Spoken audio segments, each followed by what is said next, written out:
আর জনগণ যে দেশের জন্য ভালো হয় তাহলে ভালো, আর যে দেশের জন্য ভালো না হয় তাহলে ভালো না।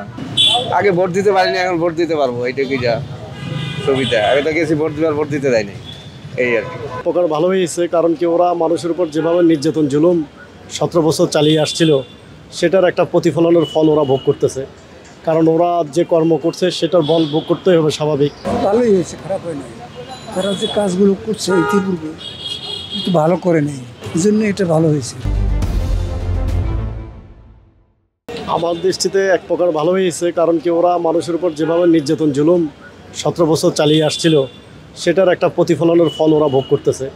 কারণ ওরা যে কর্ম করছে সেটার বল ভোগ করতেই হবে, স্বাভাবিক। কারণ ওরা যদি ভালো কাজ করে আসতো বা ভালো আচরণ করতো, তাহলে আজকে এদের এই পরিণতি হতো না। এটা ওদের পরিণতি হওয়াটাই দরকার ছিল, এটাই আমি মনে করি। ঠিক আছে, পুরো ওদের কার্যক্রমটা নিষিদ্ধ করা হয়েছে, ওদেরকে বিচারের আইনে আওতায় আনার জন্য ওদের কার্যক্রম নিষিদ্ধ করা হয়েছে।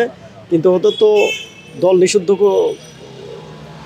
এর ব্যাপারে অবগত না, কিন্তু ওদের কার্যক্রম চলতে পারবে না। ওদের যতক্ষণ মানব বিরোধী অপরাধ করেছে, যত খুন গুম করেছে, যত ছাত্র আন্দোলনে যত হত্যা করেছে, এগুলোর বিচারের আওতায় আনার জন্যই তো তাদের কার্যক্রম স্থগিত হয়েছে।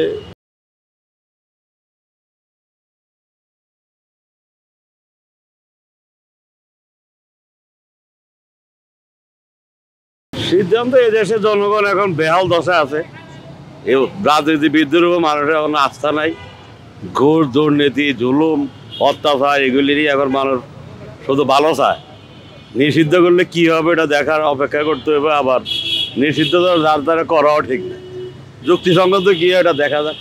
জনগণের এখন আর কোনো ঠিক জায়গায় এনে মানুষ এখন আর অস্বস্তিতে আছে। যারে দিছে এই একই অবস্থা। যদি সমঝোতা করে দেশ চালাইতে পারে, ফ্যামিলিতেও চলে না সমঝোতা ছাড়া। অথচ আমাদের রাজনীতিবিদরা সমঝোতা চায় না, রাজধানীর ইচ্ছা মতো দেশ চালাই যায়। এইভাবে তো মঙ্গল হবে না, গণতন্ত্র ফেরত আসবে না। আসতে হইলে সমঝোতা করে, আলোচনা করে, বিজ্ঞ লোকেরা আছে বৈশা সিদ্ধান্ত নিতে হবে। নাহলে একই অবস্থা থাকলো। গণতন্ত্র তো আমরা সভ্যতার দিকে তো আসতে পারবো না, এটা হলো মূল কথা। আমরা এখন আর কারো উপরে আস্থা নাই। আর আমরা হইলাম সুইম ভোটার, দেশের প্রয়োজনে ভোট দিই। কোন দলে কখন আনতে হবে তখন আমরা ওইদিকে ভোট দিই। কিন্তু হইলে সমঝোতা ছাড়া ফ্যামিলি চলে না, এটা রাষ্ট্র কীভাবে চলে?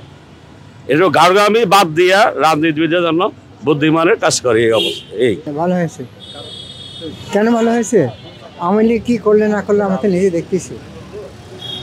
আওয়ামী লীগের একটা প্রয়োজন যদি থাকে তাহলে দেশটা একেবারেই ধ্বংস হয়ে যাবে। যে আমাদের ছাই দিয়া উড়ান্ত পাখির মতো ধরে চলে গেল। আমরা এই দেশের নাগরিক, অনেক আশা করছিলাম। সে মুখে মুখে বলে আমার দেশের মানুষ খুব শান্তিতে আছে, কেউ অভাবের মধ্যে নাই। লাস্টে দেখা গেল আমাদের নিঃস্ব করিয়া সে পাখির মতো উড়ে গেল সহায়তা নিয়ে। সে সহায়তা কে দিল? এই দেশেরই একজন শাসনতন্ত্র তিনি। আমরা কি আশা করছিলাম না?